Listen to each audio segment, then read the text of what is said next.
At PhenomeCon 2025, I sat in a psychic gallery with about 100 people. Cindy Kaza, the medium, was walking the room, delivering messages from the other side. About an hour in, she begins describing someone named Jerry, loved Ben & Jerry's ice cream, a diabetic who hated doctors, cancer at the end of his life, and a healthcare provider in his family. That description fit my grandpa perfectly, but I didn't raise my hand to acknowledge it. I wasn't sure. I didn't know about the Ben & Jerry's, let alone the cancer. Later that night, I messaged my parents. They confirmed both were true. And that's when the question hit me. What if the message that was delivered was meant for me? Cindy said whoever that spirit belonged to had many spirits that followed them throughout their life, had psychic abilities, and should explore them. It's not the first time I've been told by a psychic that I've had many spirits following me. So I started thinking about all the strange occurrences that have occurred to me over the years. Are they just coincidences? Or something more?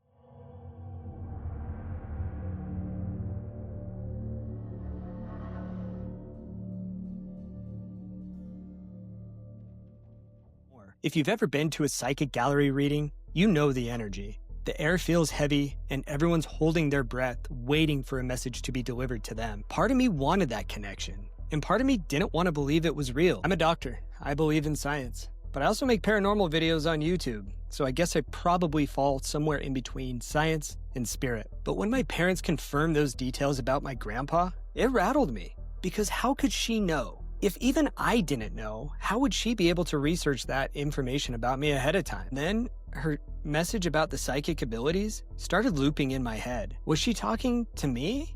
Or was I just wanting it to be about me? That's when I recalled confirmation bias, the tendency to notice what fits our story and ignore what doesn't. It's real in the scientific field, and it definitely matters not only in psychology, but also in research as well. But what if both things are true? Let's rewind through some of my experiences, times when something's felt personal. We'll start at the Whaley house, when I'm sitting under the archway where Yankee Jim Robinson was thought to be hanged. That's when I feel scratches or a tug on the back of my neck. Is there someone behind me?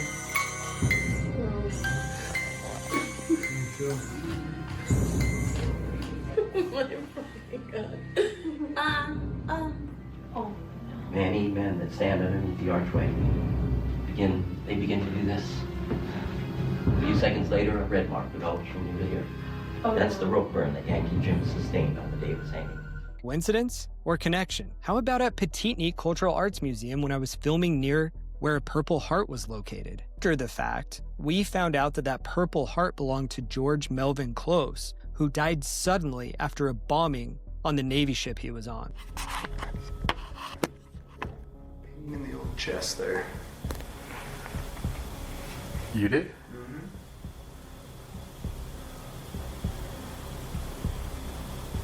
Was that you? Did you cause me to have that chest pain? Oh, I can feel it. Please stop that. Yeah, that figure's by the flag again. If that's you, you gotta knock that off. I can't say for certain, but I would anticipate a sudden death from a bombing probably incurred some chest pain. And keep in mind, in that instance, I didn't even know that until well after I experienced the pain. How about at the Ritz Theater? I saw an apparition running through the aisle that no one else saw. The security cameras that were set up in the theater apparently didn't catch it either, just me. Our pre-investigation walkthrough, and guys, I just saw a shadow figure. Come check this out. We're here in the main lobby, and as we enter down into the theater, we're standing up here, and the person giving us a tour was showing us around. Now, she doesn't like to share a lot of stories because she doesn't want us to be biased about what we're seeing. As I stand up here, I look down, that's Jamie down there, we look down into the front row of seats, and in between the first and second row, I see a gray shadow. It's like 4 feet tall. It looks like a kid. It just scurries across. Then there's Haunted Hill House. The entity known as T.O.B.Y. followed me home, or at least that's what I felt like. My dog barking, abnormalities with my video files, strange occurrences happening at work. Even at the beginning of this recording, something crashed downstairs outside of my office, and both my wife and I don't know what it was. That thing's going nuts. That's almost like that. Remember when we were at Peteetneet? We just had that burst.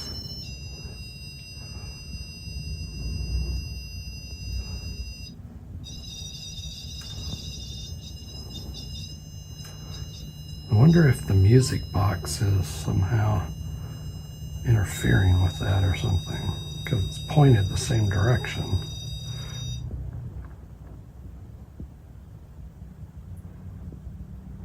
I think Chad said the music box uses ultrasound waves.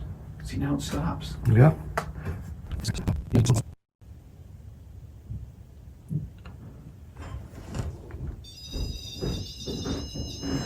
back.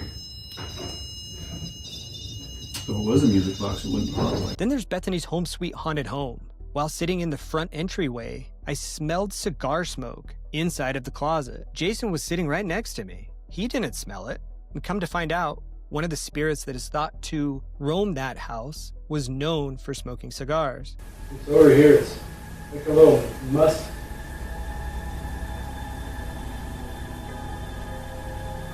Is that someone in the closet with Chad? It's in my own?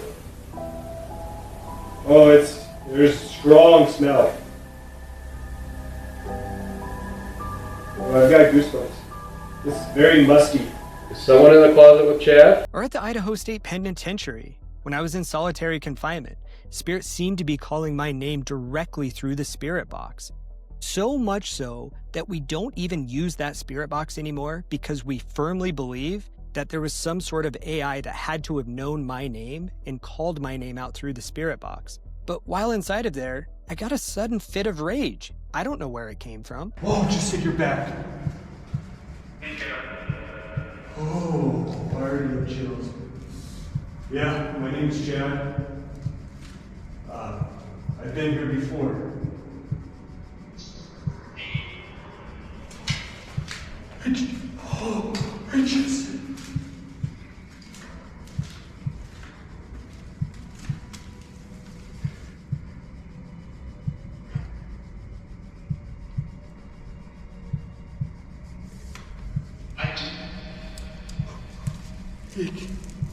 It just said hi. Before that, it just said my last name. Now, each of those moments has a possible explanation. The power of suggestion, the stress, the anticipation that I am there doing an investigation of the paranormal is in my mind during each of these instances. But when you start stacking them together, it's hard to not see a pattern, unless the pattern is just what my brain wants to see. But if in fact all of these are confirmation bias, it wouldn't explain what happened inside one of my clinic rooms while at work. I had an encounter where a patient came in with her husband. This patient had severe dementia and was largely non-communicative and certainly didn't say any words of any meaning over the past year or two that I had known her. During one of her final examinations, I listened to her heart and her lungs as she sat in a chair. And as I kneeled down on the floor to still deliver her the information to the human that was inside of that body, she turned to me, a foot away from my face, looked me in the eyes, and whispered, "There are spirits all around us. They are there all the time." I couldn't believe what I had heard. I turned to her husband to see if he had acknowledged what he heard. He didn't acknowledge anything. There was no one else in the room. Now, in that scenario, I wasn't expecting any paranormal activity. My mind is solely focused on the science of treating this woman. So what happened there? Was it a brief break or part of psychoses associated with dementia? Maybe. That happens. Or was it part of the string of odd coincidences? I just don't know. Now, back at PhenomeCon, I stopped at Cindy Kaza's booth. She was selling intuitive art, paintings by the spirits that she connects with. She had many pieces laid out across the table, but one immediately stood out to me. In my mind, what I saw is the spirit of T.O.B.Y. from the Haunted Hill House. The same presence, the same feel. I don't know why. I have never seen him with my own eyes, but this photo captured him or it. I bought it. No logic, just instinct. Maybe that was coincidence, or maybe it was the recognition. Either way, it's been on the wall of my office ever since. And if Cindy's message was for me, maybe that painting is just part of that conversation. Now, in just over a week from the time that I record this, we'll be heading back to the Haunted Hill House where T.O.B.Y. resides. And when I head back, I'm bringing the art with me. Not as protection, not as bait, but just as a test. If I do have some type of sensitivity, maybe the house will know. Maybe T.O.B.Y. will acknowledge it. I don't know how I don't know what I expect, but it feels like something that needs to be done. During that investigation and investigations going forward, I'm still going to focus on trying to prove the paranormal, but also trying to understand my reactions to it. I want to figure out what happens when you stop trying to just collect evidence and just listen. If something responds to me, then we're going to have a lot to talk about. And if nothing happens, maybe that gives us some answers too. Something that would make us lean more towards all of this just being confirmation bias. Cindy Kaza said the person that the spirit was reaching out to had abilities and needed to explore them. Maybe she wasn't talking about psychic powers. Maybe she was talking about intuition, about empathy, about paying attention to what others ignore. Oddly enough, that's something that I've preached in my leadership roles throughout the last decade. Whether that comes from the beyond or from within, I don't know. But I do know this. Every time that I step into a haunted location, I feel something. Maybe it's energy, maybe it's emotion, or maybe it's my mind trying to make sense of the unknown. But either way, I'm listening. So what do you think? Am I experiencing something paranormal or just living proof of confirmation bias? Let me know in the comments. And make sure to subscribe, because next time, I'm bringing that painting with me to the Haunted Hill House to ask T.O.B.Y exactly why I chose it.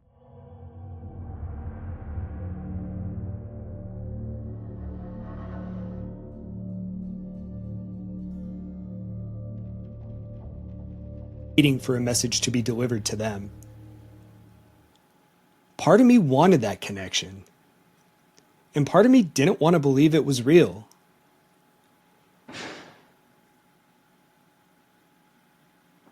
Are you okay?